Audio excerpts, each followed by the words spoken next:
He's kind of like the Joe Rogan of the hospitality industry right now. Welcome back, Slick Talkers. This episode is brought to you by our friends at Send Squared. Send Squared is the #1 hospitality CRM for entrepreneurs and hospitality businesses just like you. So if you're a hotel, a vacation rental management company, or anything in between, go to sendsquared.com today to learn more and let them know that we'll send you. Now, we're back to the episode. All right, Slick Talkers, this episode is a true treat as we have a repeat guest back on the show, Josiah Mackenzie, who is now the Chief Marketing Officer at Actable. He has joined us previously when he was in Denver. We actually got to record in person. So I highly recommend that you get to hear a little bit more about Josiah's story and a little bit more about what he's doing at Hospitality Daily. But in this episode, we cover many topics around profitability as a hotel and hospitality brand, the way that culture impacts hospitality profitability, and the perfect integration, I would say, of real-time data and application of that data. We're kind of always a quarter behind as hospitality businesses. And I think we're at a time with technology and AI where that can all change, right? We have the ability to act upon real-time data, real-time decision-making to make real-time revenue decisions that impact not just the top line, but overall profitability with hospitality companies all over the world. So in this conversation, you're going to hear us go down many rabbit holes. This is mostly two friends chatting about industry topics and trends and thoughts and things that we have been thinking and seeing over the years. But again, so much of this conversation is applicable to your business today. I highly encourage that you check out the links in the show notes, that you listen all the way through. And thank you so much for tuning in. And now let's begin by welcoming Josiah Mackenzie.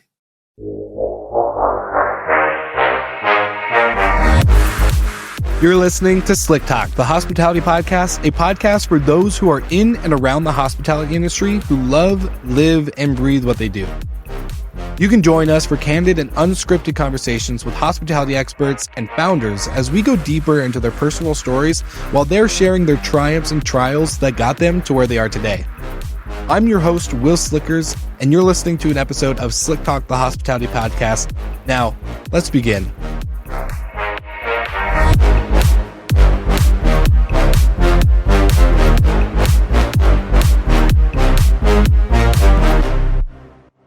All right, Josiah Mackenzie, welcome back to Slick Talk. How are we doing?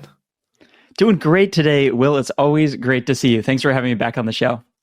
Of course. For the listeners who may have not heard your first episode, we actually recorded here in Denver, Colorado, when you were passing through at my old apartment complex in the fun little co-working space area, getting to chat all things podcasts, hospitality, and many, many other topics around operations and stuff. But if you're a Slick Talker out there and you haven't heard Josiah's first episode, link in the show notes, grab it, do that, come back. But if you have listened to it, Josiah, catch us up on your life because you've made some pretty big career changes and obviously some changes with Hospitality Daily, your podcast. So would love to give us a quick recap. Yeah, well, last few years have been a ton of fun. It was so fun to record together in Denver, a few years ago. I have learned so much from you, Will, kind of watching you build out the network, the incredible hosts that you have on the show. So it's been amazing to see that. I need to get you back on my show at some point to tell that story, but super fun to see that. I've been really focused over the last couple of years on building Hospitality Daily, kind of with the goal of inspiring people each day with what's possible in the world of hospitality. And so doing that, doing a lot of market research as well in parallel to get a sense of what's going on in the world of hospitality, and learned a lot through that. It's been amazing to meet some incredible people and really get a sense of how diverse and powerful and beautiful hospitality is as a way of living and also as a business, right? And it's actually that business side that I've had my eyes open to more and more in the recent years, and especially the last couple of months. I did a big research project around the state of the hotel industry. What are people excited by? What are they challenged by? And number one challenge was delivering financial performance, right? And number one way they wanted to do that was by innovating in guest experience delivery. So it leads me to believe there's a ton of potential by getting super creative, making sure that we are delighting guests, delighting the team members that are delighting guests, doing that all in a way that makes money. So that leads me to a recent change I had where I took a new job I'm really excited about at Actable, leading their marketing. Actable is a technology company that serves hotels, gives them the tools that allow them to profit from their operations. So it's a funny story because actually when we got together a few years ago, Will, right after that, I met with the CEO of Actable, Stephen Moore, had a great conversation. We stayed in touch, and one thing led to another. And I just became more and more aware of the potential of becoming a really smart operator, sort of independent of this opportunity. And then I reconnected with Stephen. We were talking about it.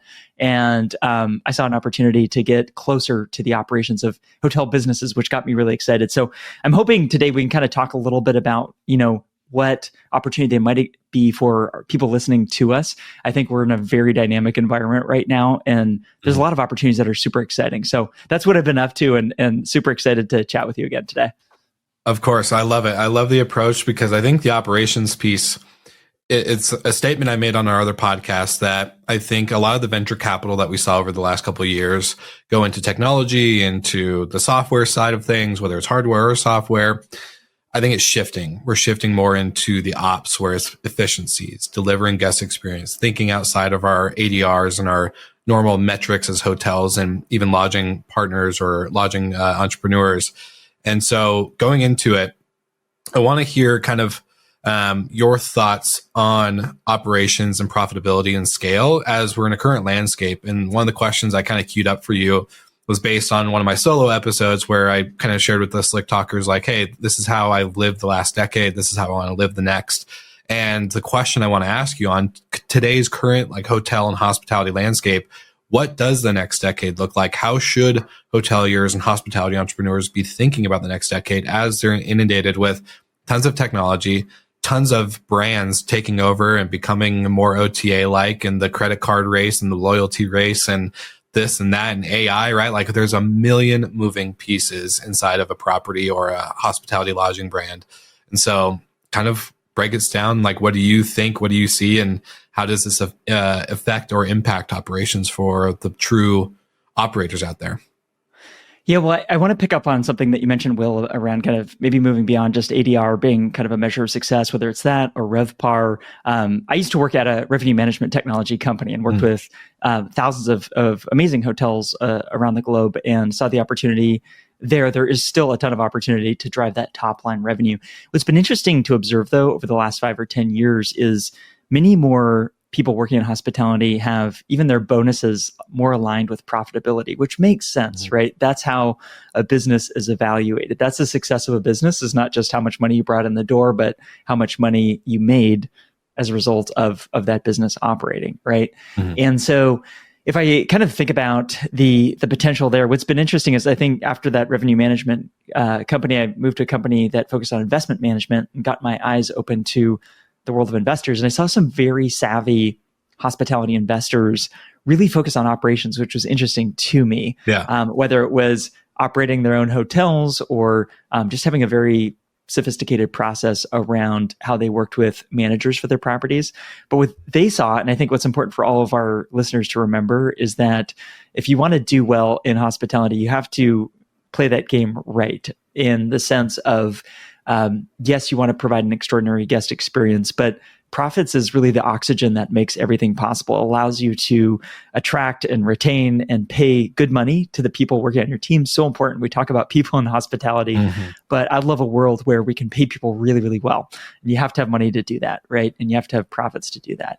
And so I think, that's kind of something that we've been seeing unfolding over the last 5 or 10 years. I think, especially over the last recent years, where the costs of running a hospitality business have often outpaced the growth in revenue, right? So you kind of have costs going up, you have revenue. Of course, there was a little bounce after COVID, but that's under pressure now. And if you look at different economic forecasts, that top line revenue, even this year, we're recording this at the big, early March 2025, but even now, if you look at economic forecasts for the year overall for the U.S., you see that inflation is likely to outpace top line revenue growth. So even on that level, it becomes very tough. And so, I guess to your question of kind of what is the path forward and what does it look like to operate effectively over the next 10 years or so.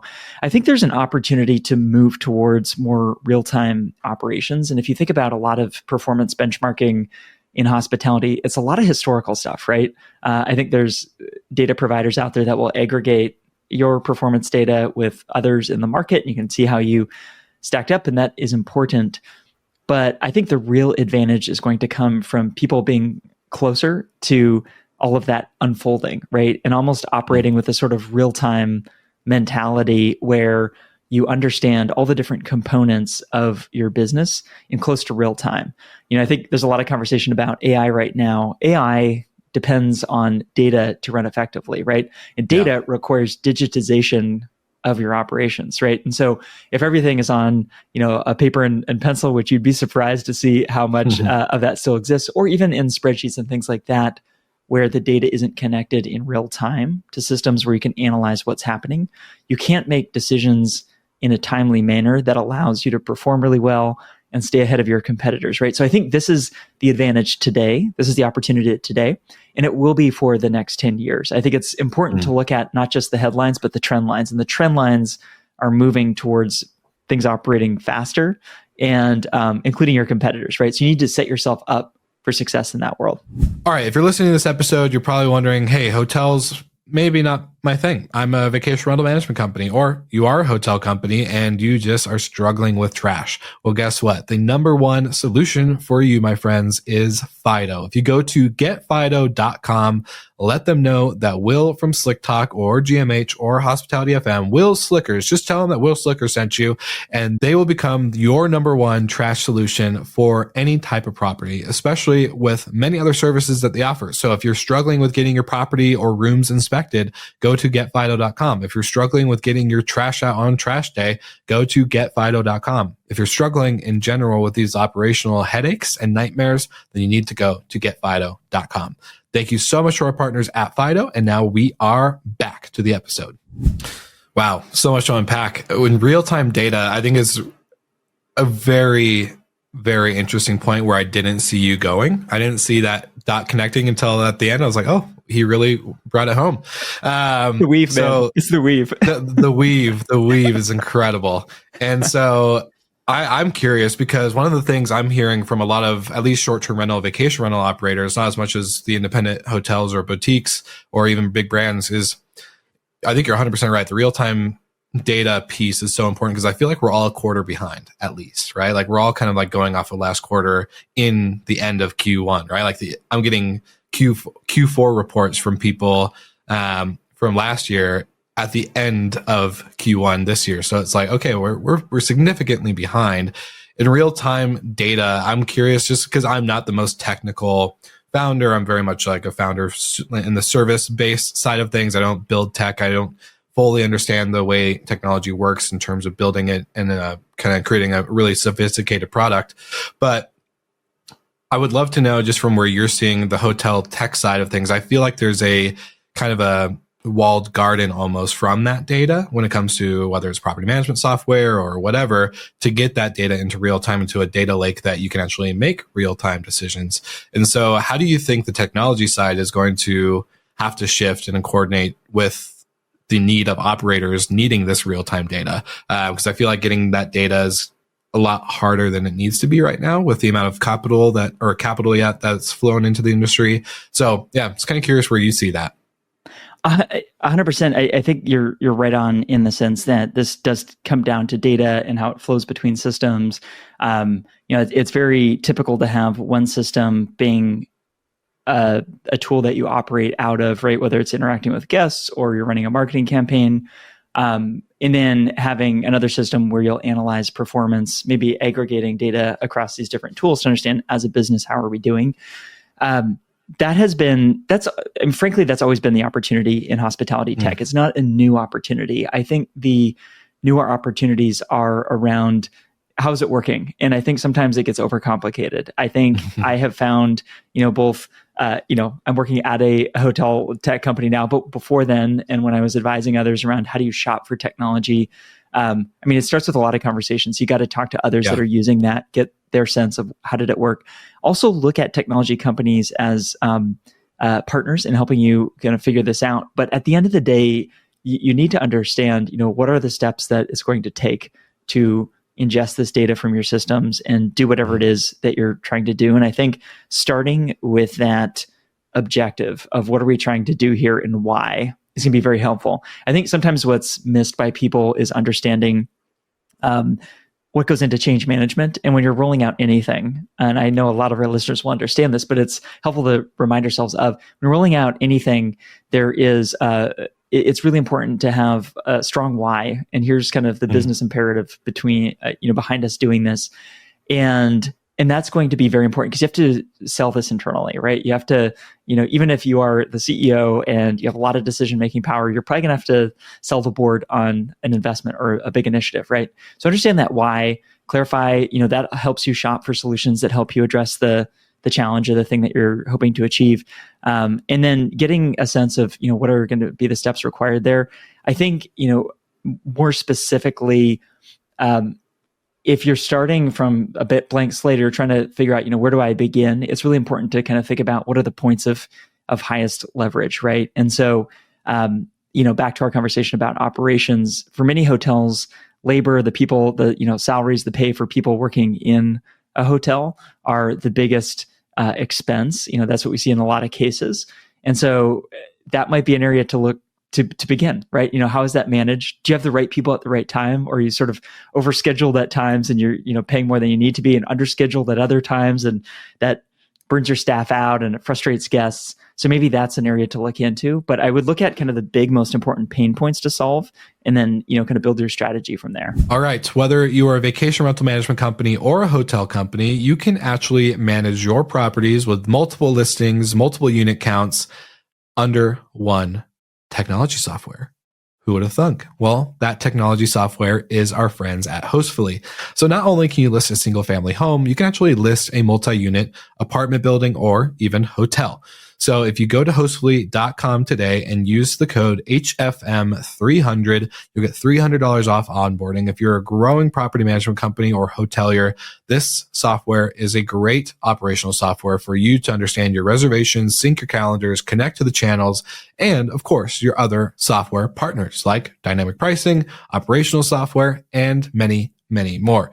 So again, thank you to our friends and partners at Hostfully. Go to hostfully.com, use the code HFM300. That stands for Hospitality FM 300 to get $300 off today, or grab the link in the show notes to book a demo with our friend Frank at Hostfully, who was on the show earlier this year. Thank you so much for tuning in. And now we're back to the episode with Josiah and Mackenzie. Yeah, as a recovering, or as I like to say, recovering hotel manager, just a joke, a former hotel manager, one of the things I've been really interested in, as I'm a member at this hotel called the Hotel Clayton in Cherry Creek here in Denver, and it's a membership hotel, opens kind of like a co-working space. There's event space, there's a good cafe, great restaurant, valet, etc.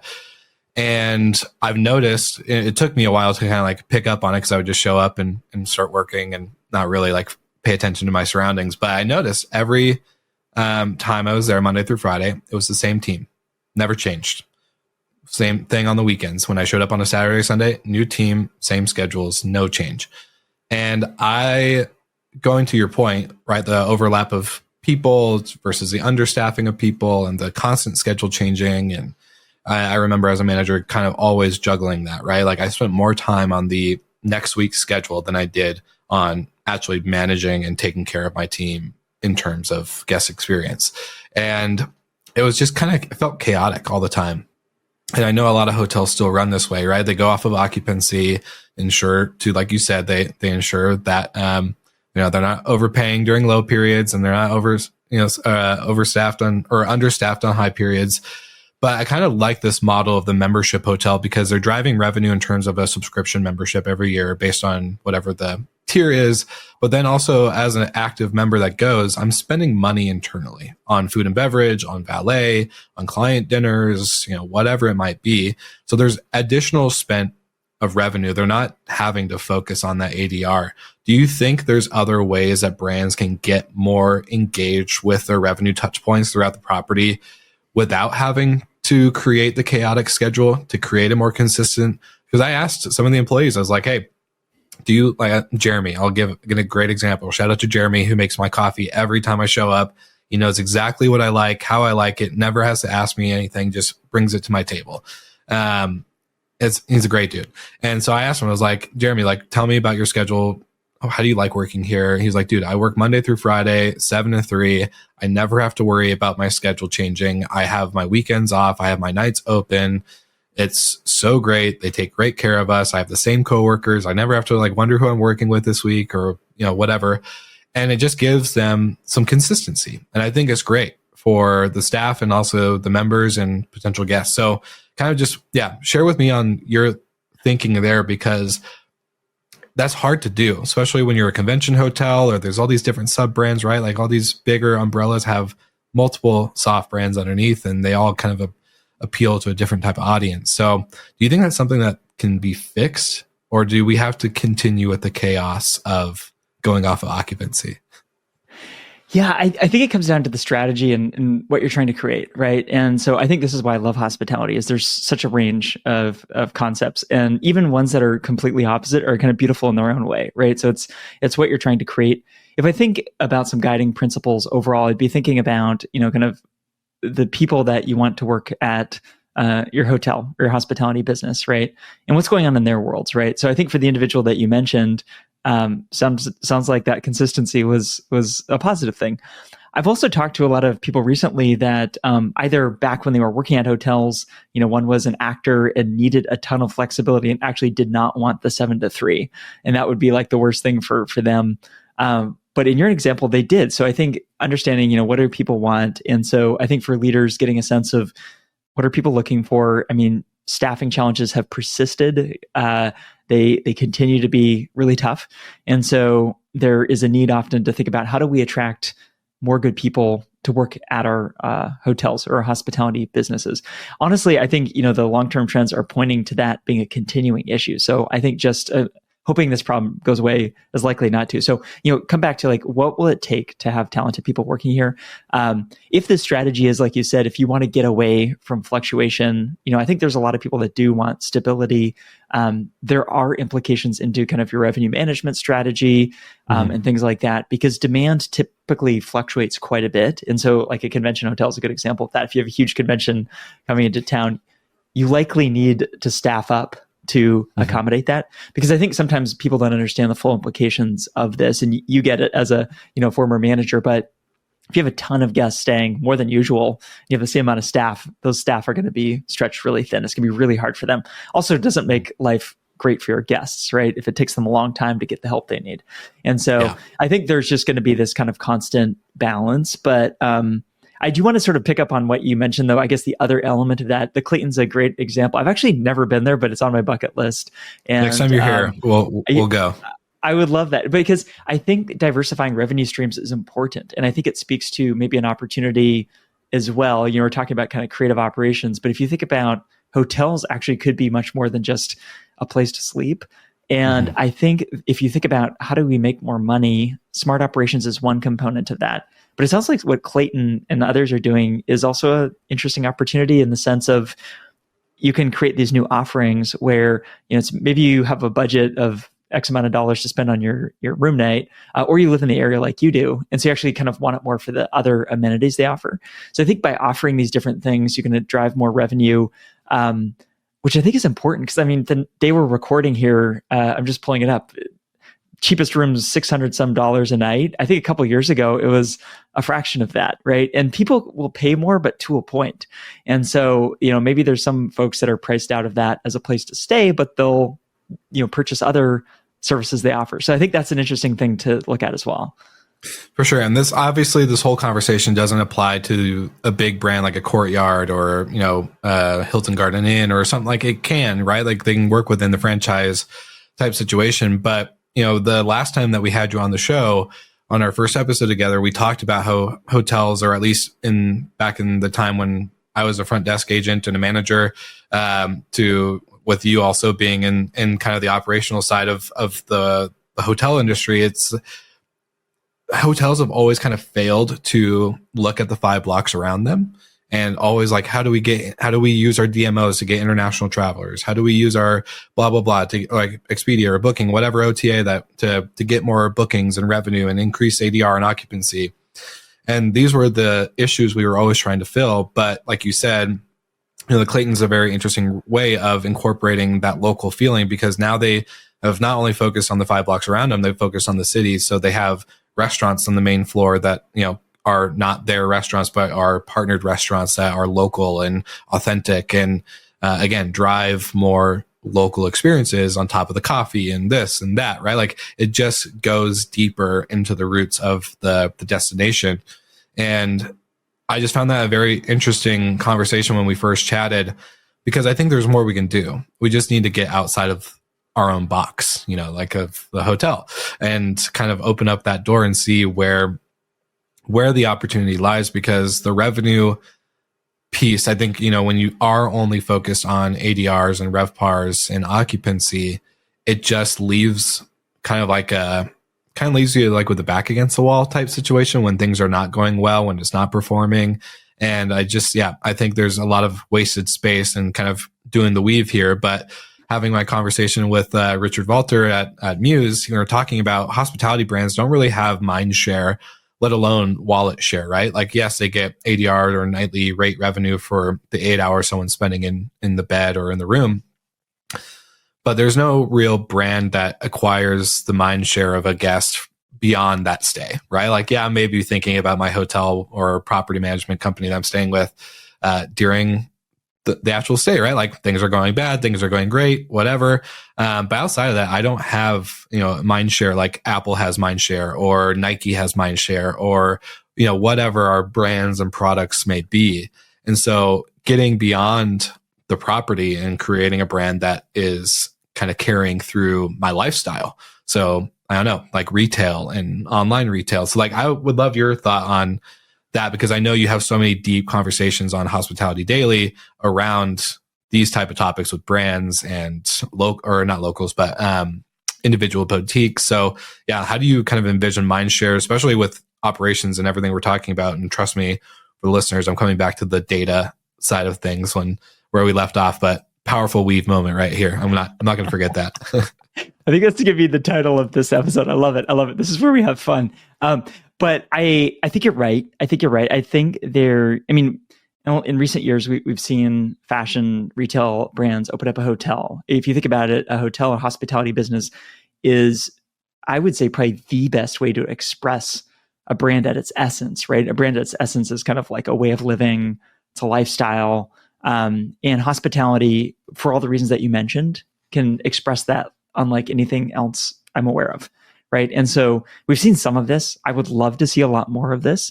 I hope there's a lot of people outside of hospitality that listen to this conversation and think about, is there a way either to open a hotel or some kind of hospitality business, or maybe partner with a great developer or operator that does this? I mean, that's how these things typically happen, but you can kind of work together. And I think partnerships could be really interesting for everyone involved. For that developer, you think about the loyalty, the brand affinity, the sort of the tribe of people that associate with a great brand. And I see there's so much potential there. I also, though, want to speak to, like you mentioned, Courtyard earlier. For me, this is kind of one of the most interesting areas, because if you're starting with a completely blank slate, that is fantastic. Good for you. Go crazy. I want to see what you make. I think there's so much potential. Reality is probably a lot of people listening to this work in a Courtyard type situation. And you may think, okay, well, we're branded, we have these guidelines. That is true. I've also seen people, general managers, others working at Courtyards across the country, around the world, and other brands that really operate within those guidelines, but they do creative things that you might not expect. And so I'm thinking of a general manager in Pennsylvania that was really involved in his local community, different charities and organizations that were doing good work there, and essentially just turned his hotel into this hub for community activity, whether there was, Thanksgiving dinners, like they had these bigger events they did. But how it translated into kind of the business is that just there was always things happening at this property. And so it wasn't a new build. They were still operating in brand guidelines, but the culture there was so much about giving back to the community. And that translated into a lot of extra, business for him. And I thought it was beautiful to see. So I think regardless of where our listeners kind of find themselves, I think this is a really good point kind of you're making of let's start to think a little more expansively beyond just here's our hotel, we have room nights to sell, end of story. I think there's a lot more that can be done here. 100%. And I want to come back to a statement that you said earlier, and even just looking at my notes, you said profits are the oxygen of hospitality. And I couldn't agree more. And I'm just trying to think in terms of oxygen as being kind of the anecdote at hand. What would be the bloodline for you? Like, what becomes the power of that oxygen in terms of operations and scale and execution of good hospitality? Because there's kind of a pendulum swing, right? Like if you're too focused on hospitality, sometimes you kind of forget about your P&L and just operating at an effective, profitable statement. But then what I've seen on the vacation rental side, at least for short-term rental side, specifically with urban operators, is that they can go too far on the business and only growth at all cost, only filling occupancy, no hospitality moments, no design, no unique amenities, no type of guest service. Like if there's an issue, sorry, deal with the OTA or, no refunds or whatever. And so the pendulum swing can happen. So I'm curious if profitability is the oxygen, what could be the blood? What's the bloodline? What's the heart pumping it? And I think you kind of hinted at it with culture and the way that you kind of think outside of the box, but I would love to know just from your perspective. This is why talking to you, Will's so fun. Like I don't have I'm just riffing and we're kind of creating this as we go. And I think you're right. I think it's probably culture. I think there's these two things have to be in tandem. I'm just thinking, back to kind of what you're sharing around, so much opportunity for creativity, and then what you just shared around, how do you move beyond just this environment where it's just, take care of your own problems, right? I think it is culture. I really do think it is culture because again, regardless of where listeners find themselves working or operating from, that is something that could be applied immediately, right? Because if you're at that courtyard, going back to that example, if you're a leader there, I think you have a huge opportunity to set the culture, and the culture not being the plaque on the break room wall. It's more about, what do we celebrate here? What do I see you doing, as a leader? What am I observing? What's okay to do here? Where is it okay to innovate? Where is it okay to try something a little risky? How do you, kind of, what are the boundaries that we have to operate in? But how can we fully express great hospitality within those boundaries?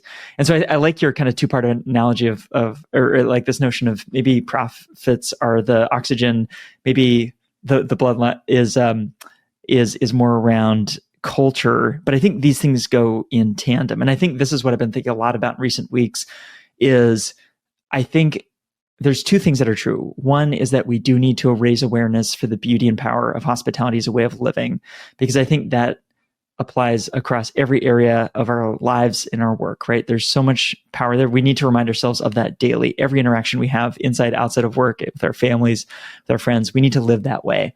I think kind of with the notion of profits being oxygen, it just allows all of this stuff to happen. And I think if you think about profits, and I think even until very recently, this is probably subconsciously how I thought about it. It was like, okay, it's about making money. That's all well and good. It like didn't necessarily get emotionally excited about it. But I think if you kind of recognize that it's the enabler of all of this good stuff, it's just kind of, this is the world that we operate within.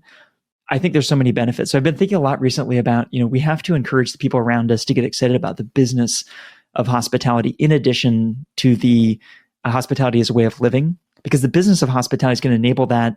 And it's important, for yourself and for those listening, for your own career, the more you understand about the business of hospitality, I think the better you're going to do, the more you're going to be able to create. If you're an entrepreneur, this allows you to speak the same language as the bankers and the investors that you need to make projects happen. But if you're, let's say, that general manager of a courtyard, if you can help your team members understand the business of hospitality more, it's going to be good for them. And I think that's what great leaders and mentors do, is they open up the eyes of the people around them to the potential that exists. And so I think that's going to be the future of great hospitality leaders, is holding both of these things true. I kind of live and breathe this hospitality mindset, and I'm super savvy when it comes to the financial side of this business. And those two things working together allow me to create magic. Oof. Gave me goosebumps. I love that. That's great. But I also, I think there's so much more to it too, because we saw so much burnout so much more to what you said in terms of like, I think like we're just scratching the surface in this conversation. We can go hours long, but the COVID era of hospitality really affected not just culture and profits, but it really affected burnout in leaders. And I would say even the younger generation getting interested in the business of hospitality. If I'm a young valet or bellman or front desk agent or restaurant server or busboy or whatever, I think I would have looked at hospitality during that time and be like, why would I do this? There's no pay. There's no gratitude. There's no culture. It's all about, all this whatever. And I think it really turned away a lot of the younger generation from our industry.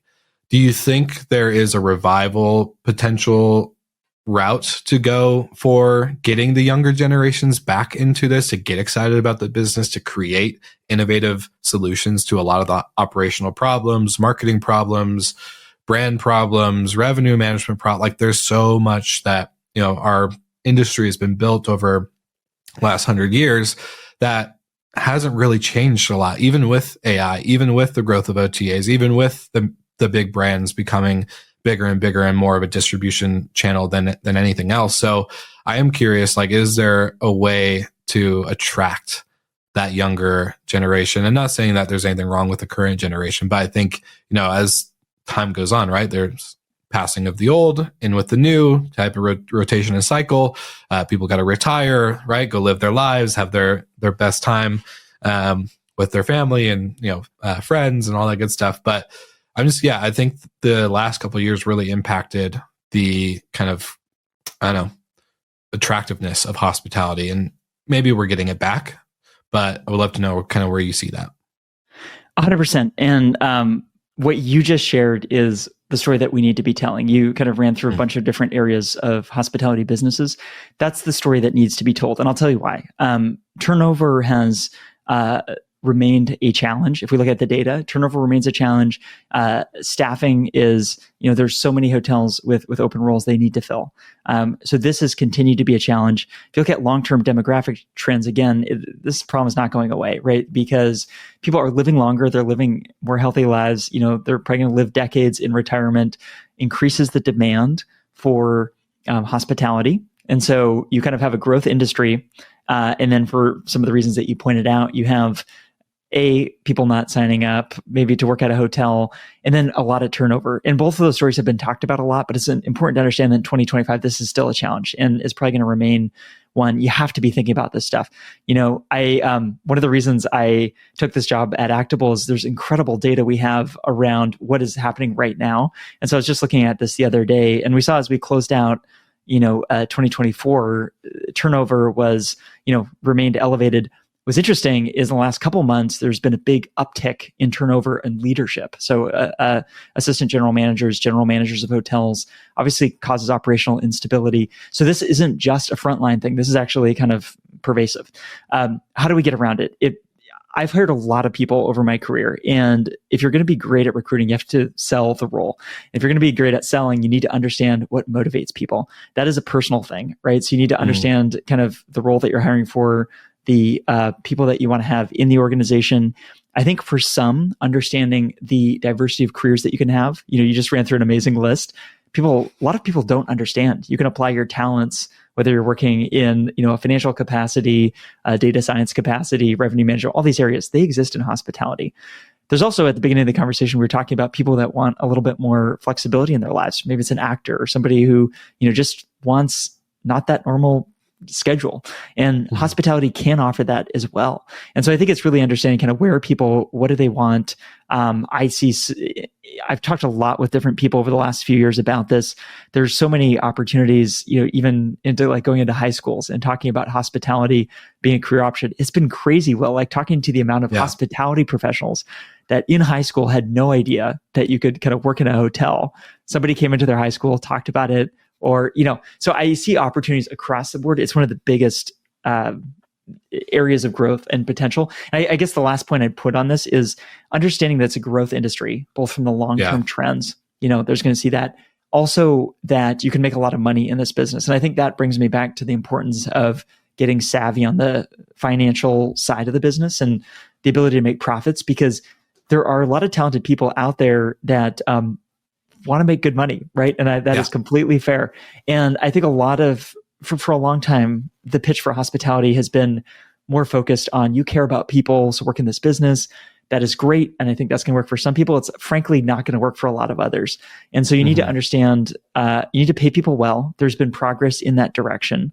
I think, again, you need to be profitable to do that. But you also need to show that if you can run a hotel or hospitality business well, you can make a lot of money. And I think that needs to be something that is developed in the months and years ahead. Well, one of the cool things that you just said about that, and coming to a point that looking at our document of kind of brain dump ideas, going into brand power, right? And you and I have something in common with our shows where we both got to talk to Horst Schulze, one of the co-founders of Ritz-Carlton. I actually got to attend his hospitality school in Auburn, Alabama, with a handful of our podcast listeners with Good Morning Hospitality. And he talked to us, for 45 minutes or so. And then we got to tour the property. We got to meet a lot of, and the moment you walk in, it's immediately, hey, Josiah, like, how are you? Like they had pictures, they had profiles, they had understanding of who you were, and they connected with you on a personal level, kind of just touching on some stuff that you said. And so I think it's really interesting that you bring up that, because when I was in high school, right, I was that kid with my mom and dad. I'd be talking to them like, what do you want to do when you grow up? And I'm like, I don't know. Maybe I could be a firefighter. Maybe I could do this. Maybe I could be that, right? Like I had no idea where to go. And then when I discovered hotels, I was like, holy crap, this business is so cool. Like I was checking in 600, 700 people a night, but at the end of the day, it was a fun, I was wearing a suit and tie. It was fun. You're learning all these things. And it was something completely different that I never truly thought of as a career. And so like hospitality schools for me, like the one in Auburn, it makes so much sense, because it's so much of this industry in hospitality in all fronts, all different categories, is baptism by fire. And to have no training, to have no type of groundwork, no type of foundation, you are not set up for success. And I think like hospitality schools like Horst Schulze's in Auburn, or many across the country, and many actually, frankly, in Europe and other countries, really do give you that foundation. And I think instill that, not just blood and oxygen of hospitality, but blood and oxygen of, like you said, the savviness, the understanding of financials, the understanding of, even what a lot of people are being taught today with unreasonable hospitality by Will Guidara, like just phenomenal foundational moments where you can see that hospitality truly isn't measured as a line item. But when you do hospitality well with this point of operations increasing brand value, I think you'll see that hit the bottom line and be the profit that you're needing. And so can you kind of maybe share more about kind of brand power and how that can be elevated for hospitality brands to become profitable? Because I know it's something that you had an incredible conversation with Horst on, and plenty of other guests on your show. So yeah, sorry for my ramble, but yeah, it got me excited when you were saying that.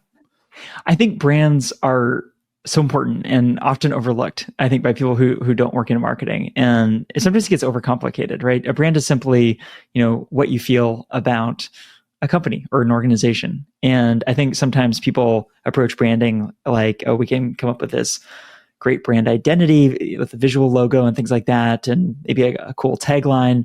That's not the brand. It's the interactions that I have. It's the feeling I have. That comes down to how you treat people, right? And first of all is the people you work with. I think what's incredible about Horst and what he did over his career was he really elevating the dignity of the people working in hospitality. Like that's one of the things he's famous for, is ladies and gentlemen serving ladies and gentlemen. It was revolutionary back in the day. I think it's still revolutionary. There's still not enough of a view of that. And I think when it's sort of peers serving peers, it creates the most beautiful form of hospitality, right? But I think, back to the power of the brand, if you have that dynamic, if you're treating people in that sort of way, they're going to remember that. They're going to tell their friends, are going to come back to your hotel or hospitality business. And as somebody who spent most of, his career in marketing on the commercial side, it creates this very positive flywheel of, advocacy and, the cheapest new revenue, right? Because it's expensive to acquire a new customer. But, if you've built this brand, you built this reputation that people know, like, and trust, you're going to do really, really well. And so I would encourage all of our listeners to think about how they can build their brand in that way. Yes, some of the marketing elements of branding is important. But the real focus is how you're treating your people and how you treat the people that interact with you. I love it. And before we fully close out, Josiah, just because I want to be respectful of time, and I could talk to you, like I said, for hours, and we could have like a Joe Rogan experience where we're just sitting here for 3 or 4 hours just shooting it. But what is something that's top of mind for you as kind of bringing the conversation back to the beginning for this next decade? I know real-time data is super important. Operations, increased operational efficiency becoming the oxygen of profitability. But obviously, new career change for you. Hospitality Daily has shifted a little bit. You brought on some new voices, and you're just ingesting so many conversations from your roles to your podcasts. I'm just curious, when all the dust settles at the end of the night for you, what are the conversations that are sticking out? What are the topics that you really feel are super crucial for the listeners today? I'm going to go with something actually we haven't talked about, and I thought about it a lot recently, and that is leadership and influence. And I wish we had hours to talk about this, Will, because I think you have built such influence in leadership in the market among so many people in the work that you do and the work that your team does. I think we could talk about influence on just like a social media level, but I think in general in leadership, and I think this applies to all of our listeners too, to think about the environments they find themselves in. How do they lift up the people around them? That can look a lot of different ways, right? And it can include social media. It might be a LinkedIn post where you're sharing something that you've learned. I think that ends up translating to influence. But sometimes people look at influence and they look at social media influence as just something that is, about posting beautiful photos. I think real influence, especially in the hospitality context, I see a lot of great people. I see you doing this, Will. I see people on your team doing this, is building that influence, building leadership through teaching others, right? Teaching others, elevating them. We've talked about so much in this conversation, about opportunities that exist in hospitality. I imagine our listeners are seeing so much as well. And so, would love to hear from them. I encourage them to hit us both up on LinkedIn and kind of share what they're seeing and learning. But I see this opportunity where the landscape is dramatically changing. I'm seeing this opportunity for more real-time operations. And I'm seeing an opportunity to get really savvy with financial literacy and ways of operating a hospitality business that drive profits, that drives all the magic that we love in hospitality. And so I encourage listeners to educate themselves on this, but more importantly, to bring along their team in that. Maybe that's part of a weekly staff meeting where they're kind of sharing a new element of that, because that not only is going to help you do well in your career, it'll help your business do well. But I think at the end of the day, that's what provides meaning too. It's not just kind of doing well for yourself, but doing well for the people around you and helping them thrive. And so I'd really encourage our listeners to think about what that might look like for them. Yeah, it's not just a list of to-dos, but a list of here's what you need to know, here's how we can grow, here's how we can impact our daily to-do lists or weekly to-do lists, as you said, for the staff meeting. So yeah, no, it's incredible. I love that. And thank you for the compliments. I also want to give you your roses as well, because the consistency of doing a daily podcast is not easy. I don't think people understand the amount of work that goes behind the scenes, and I do see that. And so to see people like you and many of our other peers, shout out to Steve and David with Modern Hotelier and many others in our industry, Sarah Dandishi and Steve Turk, these great names, Katie Klein, like I can go down forever, but just the consistency that you put through, I think is really incredible. And for the listeners, I highly encourage you for applying what Josiah just said in terms of knowledge and growth and learning beyond kind of what you already have at your belt. Go to Hospitality Daily, check out these other resources, check out LinkedIn, grow your network. There's a lot of education out there. There's a lot still to be learned, even from guys like Josiah and I. So, I just think it's super incredible what you're doing as well. And I'm really excited for you in your new role at Actable. I can't wait to see what you guys roll out this year as you take the helm. But yeah, just really excited. Thank you for this conversation. It was so much fun. And again, we should probably schedule a more reoccurring thing to go down these deeper rabbit holes, but that's a conversation for a future date. But, maybe Clayton. Yeah, this was a ton of fun. Well, thanks for making the time. 100%. All right, Slick Talkers, grab all the links in the show notes. Make sure to show Josiah the same love that you show me and all the rest of the Hospitality FM shows every week. Thank you so much, and we'll see you all on the next one.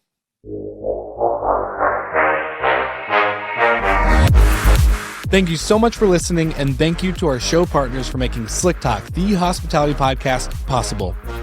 We hope you enjoyed the show, and we would love to connect with you outside of the podcast.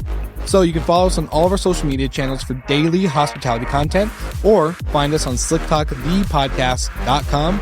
And don't forget to rate, review, and subscribe so you never miss an episode. I'm your host, Will Slickers, and we will see you guys all again next week.